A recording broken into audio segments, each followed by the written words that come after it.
Good evening. Welcome to our third broadcast, my dear friends, out there in computer land on what you call that the internet. One of those computer machines there, that internet. It's wonderful stuff. Now, here's my trusty globe. The globe of the world. Globe of the world. All the planets, pretty well every nation in the world is on this globe of the world. Where in the world are we going to speak to it about tonight? This is John Pettipas. We're recording this evening on Tuesday night, which is the 27th day of August 2019. Where in the world am I going to talk about? Well, tonight it's going to be out of this world. We're talking about space. Look at my trusty telescope. See if I get a view. It's starting to get dark and clouds dissipate. We're going to see a lot of stuff. That beautiful telescope. Since the beginning of time, man, since Adam and Eve in the Garden of Eden, mankind has always wondered what's across the ocean, what's beyond the mountain range, what's out beyond the next hills and valleys where they lived. And they always were looking up at the sky, up at the sky. In fact, so tonight we're going to talk about Apollo. We've heard a lot about Apollo this year. The 50th anniversary of the Apollo 11 that put man on the moon. A wonderful accomplishment. A wonderful, wonderful accomplishment. When I was a kid, we didn't have television. And my grandmother, my father's mother, had cancer. She had a colostomy, so I didn't have all those fancy personal fluff and absorbent stuff then. So they took in. My mother used to wash the diapers for my saintly elderly grandmother had diapers. My wonderful saintly aunt looked after her. It was a widowed lady, and she looked after her mother, which was my grandmother. Anyway, we had no television, and Aunt Hattie, how can I saintly, blessed, beloved Aunt Hattie from Boston, when I was 7 years old, brought us down a beautiful American-made television, a nice little portable Zenith made in Chicago, Illinois, land of Lincoln. You can't beat an American-made product.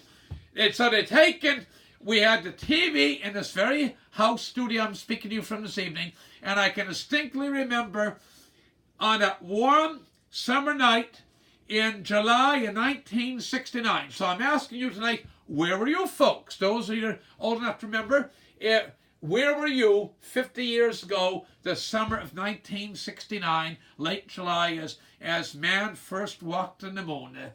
Neil Armstrong with Buzz Aldrin, his colleague, and of course Mike Collins controlling stuff up in the space module. It was a wonderful, wonderful time. And you know, some people criticize the money spent on Apollo. No, I will have none of that.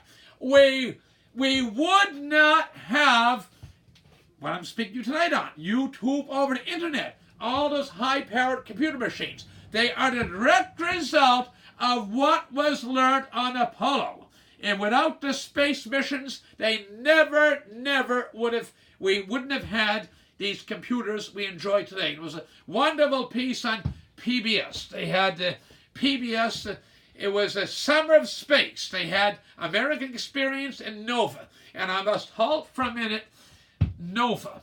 It's a wonderful science show produced in Boston. Their motto is, produced in Boston, shared with the world. And man, they produced some good shows. And I must, at this time, mention David Koch. David H. Koch passed on. He passed on just last Friday night. So Prince of a Gentleman, the David H. Koch Fund for Science. They took and they were very generous and are very generous in supporting Nova.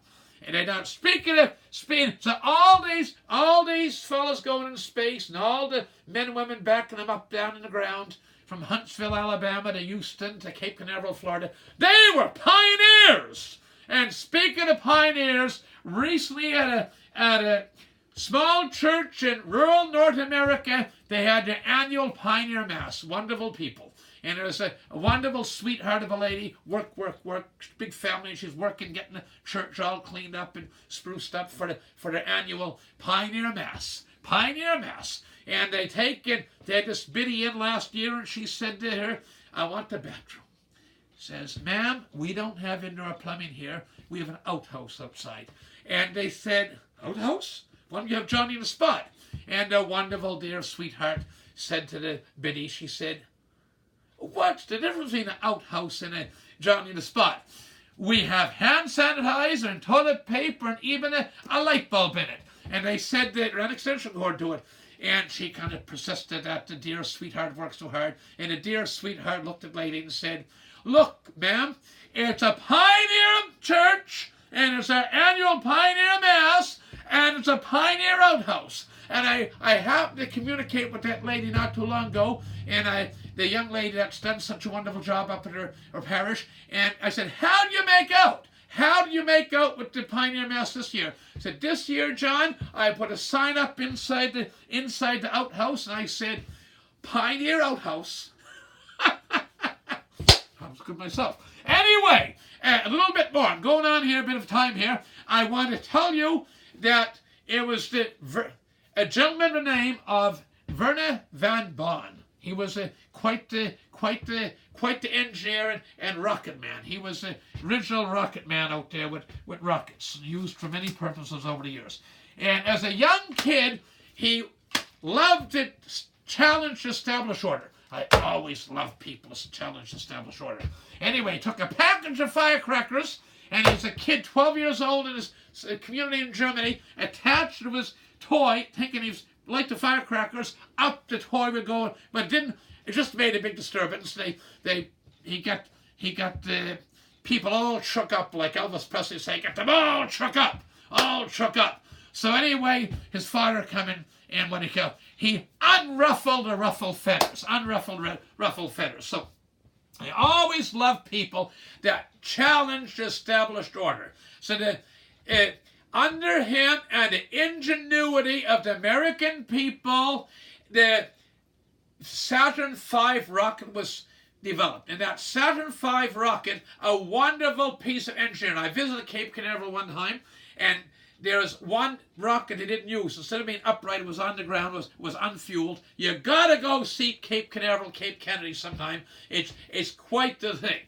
So anyway, man on the moon 50 years ago, and the pioneers before them, John Glenn, Alan Shepard, and all the other folks. It was engineering marvel, and it shows the human spirit of what can be done when people work together for a common cause. So again, from the days of Nicholas Copernicus to Galileo, people wanted to know what was going on in outer space, the rest of the world, and so we have these telescopes. By the way, did you know that telescope was invented by a Dutchman, a Dutch optometrist in the 1600s? Dank je wel. That's thank you in Dutch. Dank je wel. There's a Dutch connection with this telescope too, I must add. Wonderful. Love Dutch cheese. They're some of the most industrious, hardest working people in the world. Great people. Now, as I wrap up, I have to wrap up soon because I see my cameraman is giving me the finger, and that's a signal we have. My cameraman director, he's telling me, you're getting near your time limit, John. So when the next time, and one more thing, please press the subscribe button. We appreciate your kindness, your viewership of each and every one of you wonderful people out there. Please press that subscribe button on what you call the internet, one of those computer machines there. I don't even know what button you're supposed to press myself, but I asked somebody, a bit like Henry Ford. If I don't know, I get somebody that knows better than me. Always good to have smart people around you. Anyway, please press the subscribe button. We greatly appreciate it. And until next time, this is John Pettipas wishing all of you wonderful people out there in the computer land all the best, and God bless.